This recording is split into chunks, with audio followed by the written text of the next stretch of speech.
dear friends. I'm Yogi Yogendra. Welcome to the Auto Galaxy official YouTube channel. I hope all are safe in the pandemic situation. Please wear mask, use sanitizers and stay safe in the home. जिंदगी में उतार चढ़ाव का होना बहुत ज़रूरी है, क्योंकि ECG में भी सीधी लाइन का मतलब डेथ होता है। रतन टाटा जी का जन्म 28 दिसंबर 1937 को बॉम्बे में, यानी कि जिसे आज हम मुंबई के नाम से जानते हैं। इनके पिताजी का नाम नवल टाटा और माताजी का नाम सोनू टाटा था। वो जो कहते हैं ना, सफलता बिना ठोकरे खाने से नहीं आती, कुछ ऐसा ही हुआ रतन टाटा जी के जीवन में भी। 1948 में जब वह लगभग 10 साल के थे तो उनके पेरेंट्स का डिवोर्स हो गया था और वो अपने माता पिता से अलग हो गए थे। उनका पालन पोषण उनकी दादी ने किया। आर्किटेक्ट में इच्छा जताते हुए आगे की स्टडी अमेरिका के कॉर्नेल यूनिवर्सिटी में पूरी की। अपने टाटा फैमिली का इतना बड़ा नाम उन्हें रास नहीं आया और वह अकेले अपनी अलग पहचान बनाने निकल पड़े और वहाँ पढ़ाई कंप्लीट होने तक होटल में बर्तन मांजने तक और छोटे मोटे काम किए। 1959 में उन्हें बैचलर ऑफ आर्किटेक्ट की डिग्री हासिल हुई।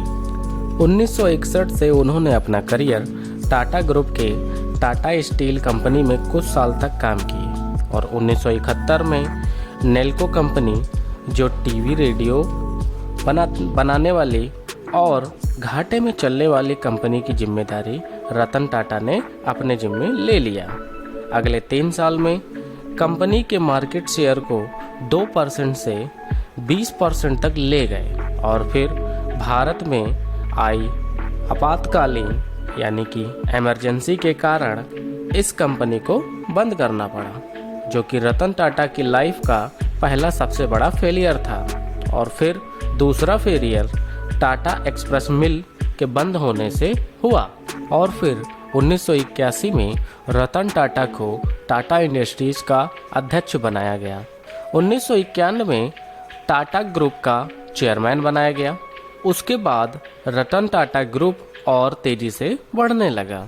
टाटा ग्रुप कमर्शियल व्हीकल तो पहले से ही बना रहा था, लेकिन 30 दिसंबर 1998 में पूरी तरह इंडिया में मैन्युफैक्चरिंग हुई कार टाटा इंडिका लॉन्च की, जो कि यह उनका ड्रीम प्रोजेक्ट था। ऑटो एनालिसिस्ट ने इस कार को क्रिटिसाइज किया और 1 साल में ही टाटा कार फ्लॉप हो गई, जिससे टाटा मोटर्स को बहुत सारा नुकसान हुआ और फिर बहुत से करीबी बिजनेसमैन लोगों ने इस कंपनी को बेचने का सुझाव दिया। इस फैसले को सही समझकर रतन टाटा पहुंचे फोर्ड कंपनी के चेयरमैन विल फोर्ड्स के पास। विल फोर्ड ने कहा, वह गौर करने वाली बात है, जब तुम्हें कार बनानी आती ही नहीं थी तो कार लॉन्चिंग में इतना पैसा क्यों खर्च किया? इस कंपनी को खरीद कर मैं तुम पर एहसान कर रहा हूँ। यह बात रतन टाटा के दिल पर लग गई और मीटिंग वहीं छोड़कर पूरे रास्ते दिल पर लगी बात को ध्यान करते हुए अपने देश वापस लौट आए। वापस आकर अपना पूरा ध्यान टाटा मोटर्स पर डाला।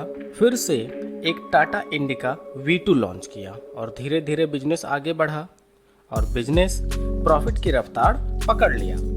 उधर फोर्ड कंपनी के 2 मॉडल्स, उधर फोर्ड की ही 2 कंपनियां लैंड रोवर एंड जैगुआर घाटे में जा रही थी। 2000 आते आते फोर्ड कंपनी का दिवालिया निकल गया। ठीक इसी का मौका देखते हुए रतन टाटा ने उन दोनों कंपनियों को यानी कि जैगुआर एंड लैंड रोवर को खरीद लिया। यह दोनों कंपनियां अब इंडियन लग्जरी कार कंपनी हैं, जो भारतीयों के लिए गर्व की बात है। वो जो कहते हैं ना, अपमान का बदला बदले से नहीं सक्सेस से लो, दुनिया देखती रह जाएगी। समय बीता और 2008 में मिडिल क्लास फैमिली के लिए रतन टाटा ने एक कार टाटा नैनो निकाली, जो कि सिर्फ 1 लाख रुपए में थी और यह मार्केट में अच्छी भी चली। लेकिन समय के बदलाव के साथ वह कार कुछ खास ज़्यादा इम्प्रेशन नहीं जमा पाई और फिर वह समय आया जो कोई भी भारतीय नहीं चाहता था। 28 दिसंबर 2012 को रतन टाटा ने अपनी बढ़ती उम्र के साथ चेयरमैन पोस्ट से इस्तीफा दे दिया और सीरस मिस्त्री को चेयरमैन बनाया और फिर किन्हीं कारणों से उन्हें भी हटा दिया गया। फिलहाल रतन टाटा आजीवन कुंवारे रहे और उन्होंने कभी भी शादी नहीं की। ऐसा क्यों किया, यह जानने के लिए आपको हमारे दूसरी वीडियो देखनी पड़ेगी, जो कि ऊपर आई बटन पर क्लिक करके आप देख सकते हैं। ऐसे भारतीय बिजनेसमैन और बहुत सारे पुरस्कार से नवाजा गया है रतन टाटा जी को। साल 2000 में पद्म भूषण और 2008 में पद्म विभूषण से नवाजा गया, जो भारत का दूसरा सबसे बड़ा पुरस्कार है। Thank you for watching my video. Please don't forget to subscribe and share this video. If you have any query, comment below now.